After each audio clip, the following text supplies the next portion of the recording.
Welcome to the Butterfly Effect. It's E3 Saxo Bank. This was a great, fantastic, beautiful, amazing race to watch. Tactically, it was a nightmare. I can't believe how many mistakes were being made in this particular race. I want to thank all the comments for telling me I needed to go back and watch this race because I skipped it. And then I saw the comments. I was like, okay, I got to save some time and I got to go back and watch and view and do the butterfly effect on E3. Imagine you're sitting in the bus before E3 takes off. It's a 200-kilometer stage, 17 bergs, and a lot of the hard ones all come in the second half. When you're in the meeting, they're going to tell you that. And then imagine the director says, hey guys, with 80K to go, when 4 Deceuninck Quick-Step riders, the strongest on their team, all go up the road, Wout van Aert's there, Mathieu van der Poel's there, I want you guys to rotate through with them. That's a great plan. You don't have any teammates with you. It's only 10, 12 guys. But if you're there all by yourself, I want you to go ahead and rotate through with 4 Deceuninck Quick-Step riders, Wout van Aert, and Mathieu van der Poel. Come on, guys. I mean, that's a nightmare, right? Who thought that was a great break to start working in?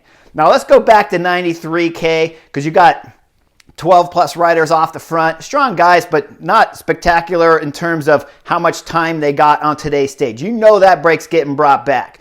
You'll see the Movistar rider in there, and he's throwing a fit because the guys have all given up when the gap's only staying in about 2.5 minutes. And he's upset because he knows that they're not doing their job, okay? When a break of 12 is up the road without Deceuninck Quick-Step riders in it, your job is not to just win the stage. You have 2 objectives. Be nice if you can win the stage, but we all know the breakaway doesn't go the distance that often, right? So your first plan really is to save your teammates that are in behind and make Deceuninck Quick-Step work, make Jumbo-Visma work, and so on down the line, whoever missed the break, okay? So when the Movistar riders, when you see him flipping his hand up and he's yelling at everyone, it's because they all quit because they realize they can't win the stage. But your job has switched. It's gone from not winning the stage to now drilling it as hard as you can so the other teams back there have to chase as hard as they can. And your teammates that aren't in the front group now can rest and sit on Deceuninck Quick-Step for as long as possible. Okay, so you see some tactical mistakes in the front break of 12. Now behind with 93K to go. It's Victor Campenaerts, the Quebeco Assos rider, who now decides that I'm going to do the work for Quick-Step and I'm going to start lighting this race up. Now, you can say, well, Chris, maybe he wants to get up the road and get a little gap before the real hitters come so he's already established. That's great, guys. If that is a good tactic, jumping away at some point in time when the race goes easy and you can slip off the front and they let you go because you're not a big favorite. Victor, there's no one on Quebeco Assos at this particular moment that's a big favor in this race to win, okay? Wout van Aert's here, I already said that. Mathieu van der Poel's here, and I said Quick-Step is here. Those are the favorites. If you're thinking someone else is a favorite, you're wrong. When Victor Campenaerts go, it's not the fact that he went that upsets me, it's where he went. He went on the climb and he drilled it as hard as he can when the race was already going a pretty good tempo. Wait for the flat sections, wait for him to go curb to curb and it slows down, and then sneak off the front. Hell, go through the feed zone or something like that. But don't attack when you're going up the climb. It's already an okay pace, and you know that because the break of 12 is only at 2 minutes, 2.5 minute lead. So therefore, there's no reason for you to go if the pace is already going good. So that was the first big mistake from one of the other smaller guys, was Victor Campenaerts. Second, it's the American kid from Trek Segafredo, Quinn Simmons. He's going to do the same thing. He's going to go on the climb, and he's going to learn the hard way because the boys behind start racing shortly after he takes off, and they just blow by him on the next berg like he's standing still. Okay, 80K to go. We hit the Tannenberg. Quick-Step now's had enough playing around. They blow the race apart. They go over the top with 4. Wout van Aert there. Mathieu van der Poel's there. Big mistake from Wout van Aert. This is where he starts just putting holes. He's got the flamethrower out and he's just burning his legs up with the flamethrower the whole time, folks. Right away when you go over the top of that climb, and it's the Deceuninck Quick-Step guys lighting it up, and you're with 4 and you have no teammates, Wout van Aert, you're there all by yourself and you're going to come through and pull hard. man, you don't have to pull through. What benefit did Wout gain by being in a group of the 4 favorite Deceuninck Quick-Step? That's the same as starting the race from mile 0. I mean, right back there at mile 0, he could have started back there. He's already with 4 of the great Deceuninck Quick-Step riders. He's with himself, but now he has teammates, okay? Now you go 80K in the race. They go over the top. Wout van Aert starts pulling through, and he's rotating through. Mathieu van der Poel, same thing. He had no reason to rotate through, but they're the big favorites. They work with everybody. They never sit on, right? They learned their lesson from this race. Later on in Ghent-Wevelgem, you'll see that Wout van Aert changes his tactics quite a bit. But I'm going to point out this particular race because he's just firing up the flamethrower on the legs and he wants to pull all day. Rotates through with 4 Deceuninck Quick-Step, their strongest in the race. Then he flats 7K later. When he flats, it's Kasper Asgreen at the same time flying off the front going solo. Okay, he may or may not have known that Kasper Asgreen was up there solo. That in itself is another mistake, I think, from Deceuninck Quick-Step. This was the same mistake I pointed out, a little bit smaller, but almost the same mistake as Julian Alaphilippe's in Het Nieuwsblad when he attacked and he had sprinter Davide Ballerini in the group that's all working well together, and he attacked when the time gap to the favorites in the back in the peloton wasn't that big. They still won. They'll still win today, okay? But I don't believe in the tactic. I think he went too early. I think it's better. As long as everyone in that group wants to work with 4 Deceuninck Quick-Step riders, you still got 7, 8, 10 more climbs left in the race to blow things apart. As long as you have 4 Deceuninck Quick-Step riders with you and everyone's working smooth again, don't attack. Wait till things start, the chemistry starts to fall apart. Then there's 4 of you. You got plenty of time to attack. You have 72K still to attack. Kasper Asgreen goes and he goes solo. Okay, at that same moment, I said Wout van Aert back there, he's flats. Gets the wheel change from the Shimano, it looks like. Now he's back in what's considered left of the peloton. But guys, in this peloton, he has 3 teammates with him. 3 Jumbo Visma riders, 4 total, counting himself.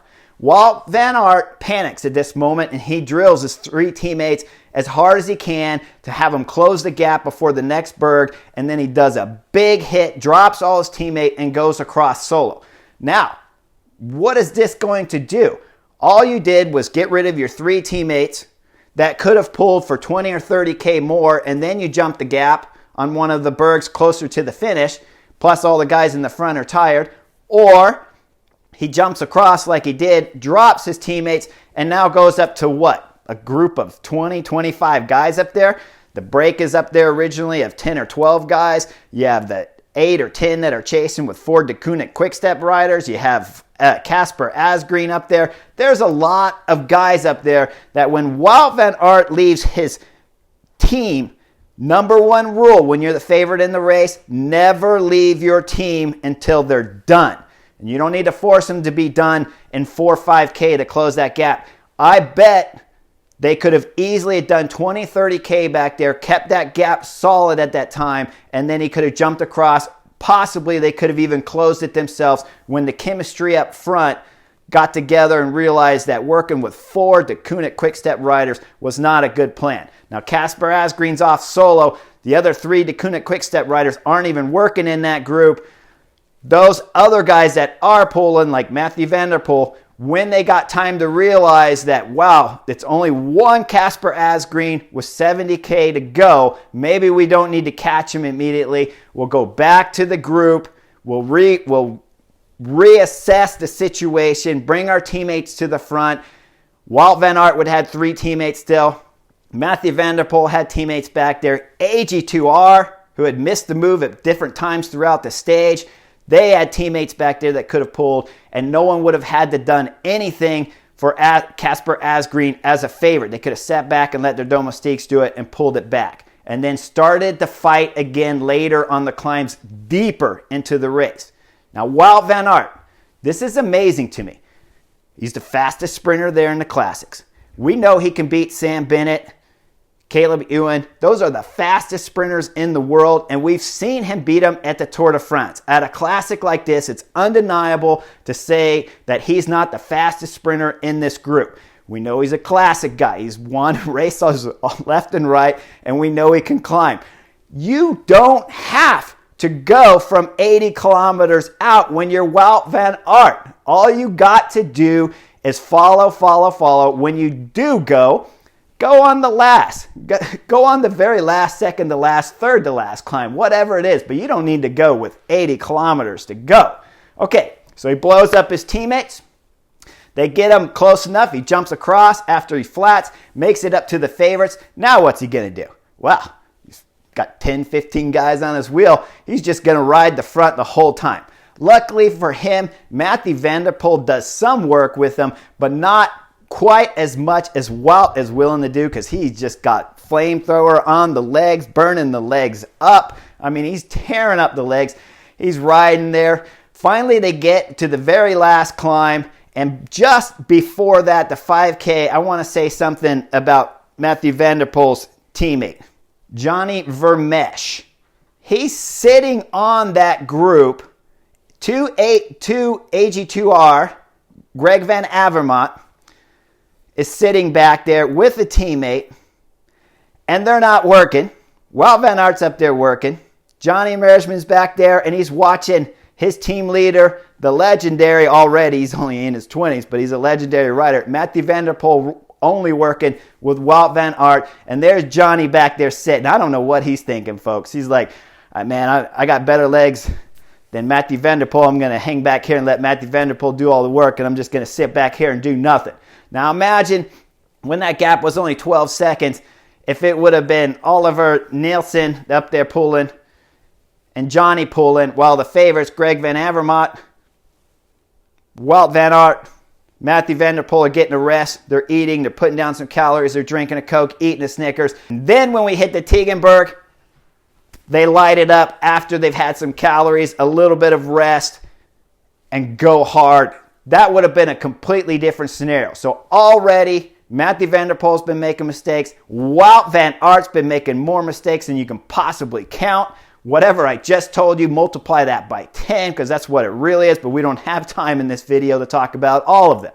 So we hit the very last climb, the Tegenberg, and there it is. Wout's lighting it up, only to blow up and let the group go. So half the group splits. Of course, the two Deceuninck Quick-Step riders that are left in that group go in the front. You have Asgreen still off the road, who would have been caught if they had just closed the gap earlier with their domestiques, but now he's still solo.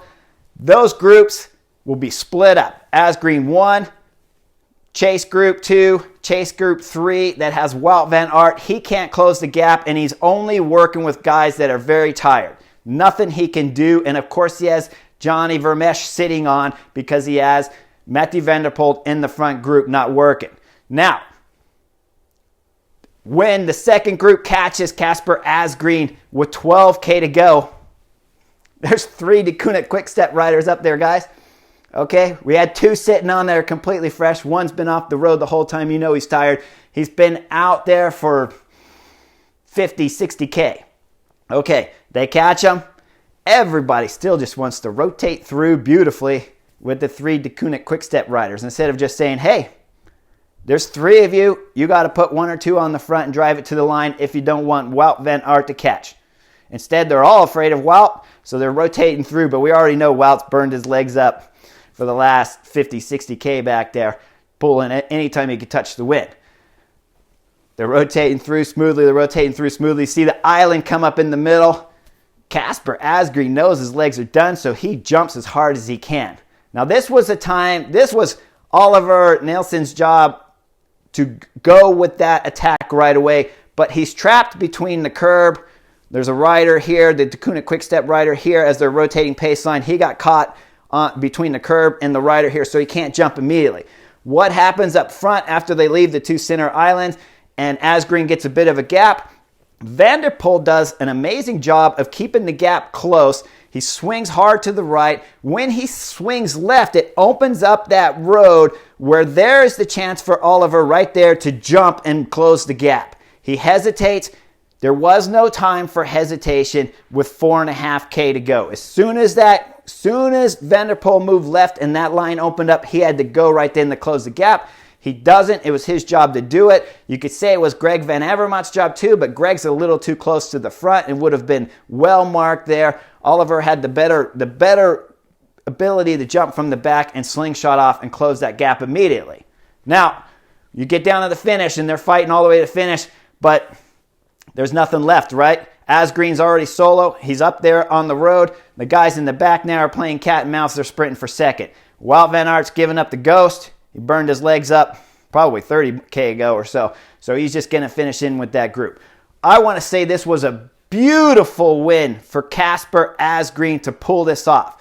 But this was not some tactical, beautiful thing that DeKoninck Quick-Step put together. I think it was the wrong move when he went. It worked. It does work. Wrong moves often work when you have a team this strong and you got a bunch of knuckleheads back there working anyways and then not working.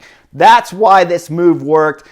Guys in the back panicked. They didn't do the right tactics. The directors in the car were a nightmare. They should have been up there yelling at their riders, asking them what are they doing. When did we talk about in the team bus that it was perfect to work with 4 DeKoninck Quick-Step riders or work with 3 and just pull them all the way to the finish? When did we say it was great when you catch Casper Asgreen to just go ahead and keep rotating through the whole time?